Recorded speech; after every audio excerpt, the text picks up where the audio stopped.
व्यवस्थित हो जाए और बेटे आप आपका नाम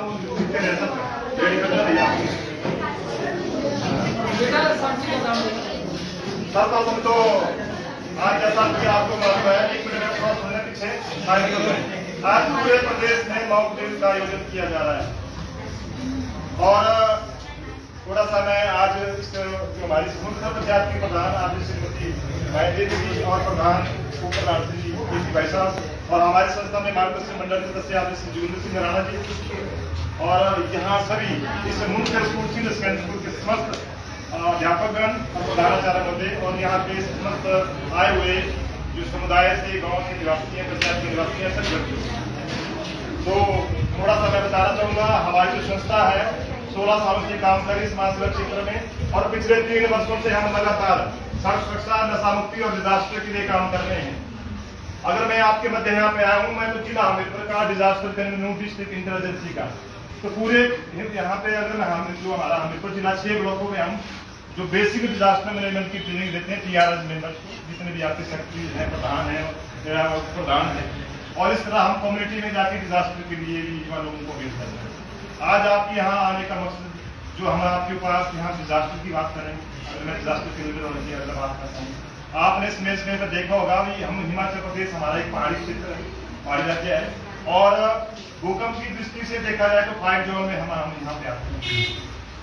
और यहाँ पर आपने 2013 की अगर बात करते हैं तो आपने देखा होगा जब 2013 में कुल्लू में त्रासदी हुई, लैंडस्लाइड हुआ तो वहाँ पे रास्ते रुक गए। जो पंडोर में हमारा जो रोड था पूरा मोड़ पे वहाँ पे जब लैंडस्लाइड हुआ तो मनाली और कुल्लू के लिए कनेक्टिविटी खत्म हो गई। एक थोड़ा सा कठपुतली आपने बात सुनना, आपकी राशन की राशन, पेट्रोल, डीजल जो मूलभूत हमारी आवश्यकताएं हैं सबकी सप्लाई वहाँ बंद हो गई। एक हफ्ता 4 से 5 दिन जो मेन हमारा सिटी है कुल्लू में वहाँ लाइट नहीं। ये तो बरसातों का सुनेगी था। अगर आज जैसे यहाँ पे हमारी भूकंप से रिलेटेड हुई है, जब भूकंप होगा तो आपका लैंडस्लाइड भी होगा और आग भी लगेगी और बाढ़ भी आएगी। तो जैसे हमारा नदौड़ जैसा क्षेत्र है वहाँ पे अगर फ्लो डैम हमारा क्लैश होता है तो आगे तक पूरा कांगड़ा तक तबाही कर दी जाएगी। जो नदी किनारे हमारे जितने भी गाँव क्षेत्र है पूरी जगह वहाँ तबाही होती है। अगर आप इसमें भूकंप एक डिजास्टर मल्टीपल डिजास्टर को लेके आता है भूकंप, कई और आपदाएं हमारे पानी के स्रोत वहाँ पे गंदे हो जाएंगे। जैसे जो नेचुरल सोर्सेज है, कुआं है, बावड़ी है, पाइपलाइन क्लैश हो जाएगी, बिजली के खंभे क्लैश हो जाएंगे, लाइट नहीं होगी, पानी नहीं होगा। उस टाइम आप पानी कहाँ से देंगे? अगर आप कुएं बावड़ी का पानी पिएंगे महामारी फैलेगी, किसी मवेशी मरेगी और कई तरह की हमारे वहाँ पे डिजास्टर पैदा हो जाएंगे। तो उस टाइम हमें क्या करना है कि पानी ग्राउंड वाटर है, आपका हैंडपंप है या ट्यूबवेल नीचे हमारा बोरवेल है, वो पानी हमारा पीने के योग्य होता है। एक बहुत बड़ी त्रासदी है जिसकी भूकंप की बात करते हैं और इसका कोई समय निर्धारित व्यवस्था करनी है। ये सारा एक हमारा जो डिजास्टर का सिनेरियो है उस तरह हमने अपने को सुरक्षित रखना है। और मेरा एक सबसे निवेदन रहेगा, आज जो परिवेश है सभी के घरों में रेडियो नहीं है। आप एक चीजें देखें, जब भूकंप होगा आपका लाइट नहीं रहेगी, मोबाइल आपके चार्ज नहीं होंगे तो आपका मोबाइल नहीं चलेगा, आपके टेलीविजन में समाचार नहीं चलेंगे क्योंकि लाइट नहीं है। हम इतने स्मार्ट हो गए, रेडियो रखना हमारी एक अभी भी हम कई लोगों ने रखते हैं, सेल वाला रेडियो रखते हैं भाई घर में। अगर यहाँ मुल्क में आज भूकंप हुआ है तो अगर यहाँ पे कोई ड्रिंक बांटनी है, पानी बांटना है, खाना बांटना, कैसे सूचना मिलेगी? आपको रेडियो के माध्यम से सूचना मिलेगी जो कि हमारे घरों में है नहीं। मैक्सिमम घरों में आज कोई रास्ता आ जाती है, फर्स्ट एड बॉक्स नहीं है, उससे उसी टाइम हम डॉक्टर के पास चलते हैं। ये बड़ी सोचने की बातें हैं। तो मैं ज्यादा लंबा चौड़ा आपके जानकारी करता हूँ। मैंने आपको डिजास्टर पर थोड़ी मेरा आप सबसे निवेदन है पूरी बहुत हमने आपको जानकारी दी है जिसको आप अपने घर गाँव में साझा करें। क्योंकि जब हम खुले की बात कर रहे हैं, जब वहाँ पे मैंने कहा राशन आपका पेट्रोल डीजल बंद हो गया तो किस प्रतिशत लोगों को देना पड़ा। अब ये देखो कि वहाँ 1 मिनट सप्लाई जाएगी। अगर आपका यहाँ से टनल आ रही है, रोड आ रहा है, क्लैश हो गया, भूकंप होगा, उनमें से रोड आ रहा है, बंद हो जाएगी, कहाँ से गैस मिलेगी आपको, कहाँ से राशन मिलेगा आपको? आप इतने एजुकेटेड होने के साथ साथ हमें ग्रास रूट से जुड़े रहना पड़ेगा। सिर्फ चौका घर में चाहिए हमें। हमारे जो घर के काम काज है, थोड़ा घर में जो हमारा अनाज होता है, हम एग्रीकल्चर को वाइट कर रहे हैं, डिजास्टर खुद पैदा कर रहे हैं। सरकार तो हमें डिप्लोमा दे रही है, पर आप ये देखो कुछ जो हमारे विदेशी हैं, बट आने वाले 20 सालों में डिजास्टर हम सरकार को क्रिटिसाइज कर सकते हैं, डिजास्टर हम खुद पैदा कर रहे हैं क्योंकि एग्रीकल्चर हम खुद छोड़ रहे हैं, हम घर बैठे हैं। बट एक एनजीओ होने के नाते हम पूरे प्रदेश में और ज्यादातर मैं अमृतसर का और गोल्डन का नाते इस एरिया में ज्यादा काम कर रहे हैं। और मुल्क स्कूल में मैं पहले एक्टिविटी कर चुका हूँ, सर को बताया आया हूँ, और हम इसी विषय के ऊपर काम कर रहे हैं। तो अच्छे विषय लोगों को समझाना चाहिए नहीं, क्योंकि लोगों को बार बार ना उनके मन को रोजेंगे, कुछ न कुछ डालेंगे, प्रेरित होंगे, कुछ न कुछ अच्छा करेंगे। जैसे रोड एक्सीडेंट के लिए हम काम कर रहे हैं, आज हमारे 2 लेन बन गए, 4 लेन बन गए, हम बच्चों को बड़े शौक से कार ले रहे हैं, बाइक्स ले रहे हैं। आज भी बच्चे हमारे रोड सड़क सुरक्षा नियमों का पालन नहीं करते, जब नुकसान होता तब हम सोचते हैं काश हमारे बच्चे हेल्प कर रहा है, काश हमारे बच्चों को रूल रेगुलेशन का पता होता। आज पेरेंट्स अपने बच्चों को नजर कर रहे हैं, सख्त नहीं है अपने बच्चों के प्रति। 1.5 लाख तक गलत कार्रवाई कर जाते, कारा भी 5-10 लगा देते, पर नियम कानून के राजनीति के बच्चों को हम अवेयर नहीं करते।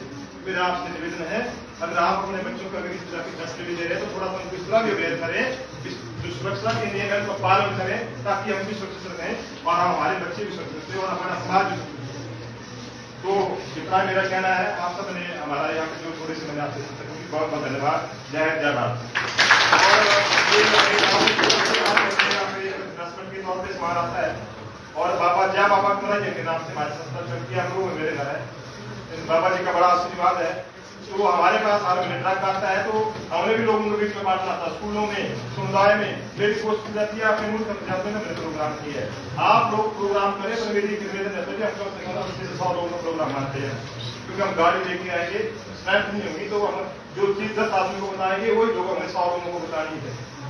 हम रिफ्रेशमेंट को रिफ्रेशमेंट देते हैं, पर घंटा 2 घंटे आपकी भविष्य की बात करते हैं। तो आप सब आए, बहुत बहुत धन्यवाद। नमस्कार, जय हिंद, जय भारत।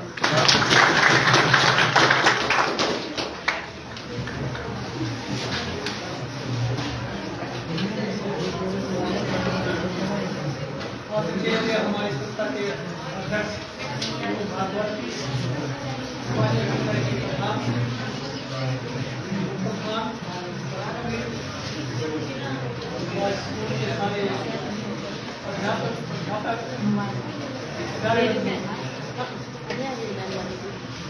मैं आपको थोड़ा सा, क्योंकि आप बड़ी देर से यहाँ बैठे हैं, उतावले हैं, उतावले होने के कारण ज़्यादा नहीं बोलूँगा।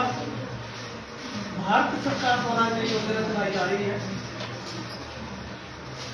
आपदा प्रबंधन, हिंदी में बात करते हैं, हिंदी में बोलते हैं आपदा प्रबंधन, अंग्रेजी में जाकर बोलते हैं, लेकिन चलो आपदा प्रबंधन के बारे में भारत सरकार ने जो हमारे, अब तो हमारे उत्तरी भारत में उतना थोड़ा नुकसान होता है, नदी जब हम रहते हैं तब नदियों की पहाड़ से जो हमारा नुकसान होता है। अन्यथा आप दक्षिणी भारत में चले जाइए, आज के मिजोरम में चले जाइए, मिजोरम में आप देखना आपने कितनी बाढ़ आई है, कितने लोग बेघर हो गए, और बेघर होने की वजह से हम लोगों को वहां पर जाकर के एनजीओ जितनी है वो काम करती है।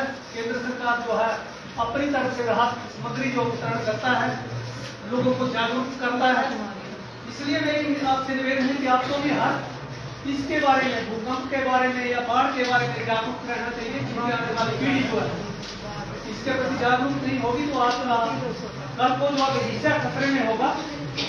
आपने देखना कि जापान एक ऐसा कंट्री है, देश है, उस देश में आपने कभी सुना, रेडियो पे सुना, वो जापान जो समुद्र के किनारे है, वो वहां ऐसी बाढ़ आती है हर वर्ष, और वो लोग बिना बेघर हो जाते हैं, उनके पास कुछ नहीं रहता, लेकिन फिर भी वो साल के अंदर उसी पोजीशन में आ जाते हैं जिस पोजीशन में वो पहले थे। कारण वो लोग जागरूक हैं। इसलिए आपको मेरी आपसे विनती है, आजकल बच्चे जो हैं, मैं देख रहा हूँ हमारे यहाँ भोज में ज्यादातर नशा के बारे में क्या कहूँ, चिट्टा का बहुत ज्यादा चलाव है। बच्चों, उज्जवल भविष्य के लिए अच्छा काम करोगे, मुफ्त में लोगों से शाबाश मिलेगी, बुरा काम करोगे, मुफ्त में लोगों से फटकार मिलेगी। इसलिए अच्छा काम करने के लिए, अपना उज्जवल भविष्य बनाने के लिए आपको हमारे जो यहाँ आपके अध्यापक हैं, प्राध्यापक हैं, अच्छी शिक्षा देते हैं, आपको जागरूक करते हैं, आपको जो अच्छा बच्चा होता है उसको बहुत लाड प्यार करते हैं। इसलिए आपको भी अपना भविष्य बनाने के लिए आपको जो है अपने अध्यापकों के प्रति नौकर चल करके जो है इस देश का भविष्य आप लोग हैं, इस देश का धन आप हैं, इस देश को भविष्य, इसका देश का भविष्य आप हैं, इस देश को बनाने वाले आप हैं। आप यहाँ से कोई इंजीनियर बनेगा, कोई डॉक्टर बनेगा, कोई नेता बनेगा, वो अभिनेता बनेगा। बहुत सारे बच्चे यहाँ से निकल करके आगे देश का भविष्य संभालेंगे। इसलिए मेरी आपसे विनती है कि इस देश को बनाने के लिए आप लोगों को बड़ी अच्छी ढंग से जो है अपनी शिक्षा ग्रहण करके आगे